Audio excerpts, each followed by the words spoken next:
চিড়িয়াখানার খাঁচার ভিতরে রেসাস বানরের দুষ্টামি দেখুন। তাদের খাবার হিসেবে দেওয়া হয়েছে খাঁচার ভিতরে কলা, চিপস সহ বিভিন্ন আইটেম। চিপসের প্যাকেট নিয়ে তাদের মধ্যে শুরু হয়েছে মজার কাণ্ড। একজন শান্তভাবে খেতে চায়, আরেকজন সেটা কেড়ে নেওয়ার চেষ্টা করছে, ঠিক যেন ছোট বাচ্চাদের মতো দুষ্টামি আর ঝগড়া। রেসাস বানর খুবই বুদ্ধিমান, তারা দলবদ্ধ থাকতে পছন্দ করে, তাই এমন মজার মুহূর্ত প্রায়ই দেখা যায়। প্রকৃতির এই দৃশ্যগুলো আমাদের খুবই আনন্দ দেয়।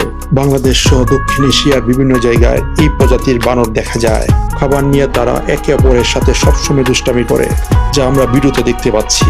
তাদের এই মজার কাণ্ডগুলো আমাদের খুবই আনন্দ দেয়। এই ভিডিওর মধ্যে দেখুন চিপসের প্যাকেট নিয়ে তারা কিভাবে দুষ্টামি আর আনন্দে মেতে উঠেছে। প্রকৃতির এমন আচরণ দেখাই সত্যি দারুণ অভিজ্ঞতা। চিড়িয়াখানায় এমন দৃশ্য দেখলে সময় কিভাবে চলে যায় বোঝাই যায় না। এই হলো রেসাস বানরের স্বভাব, চঞ্চল, দুষ্ট আর বুদ্ধিমান।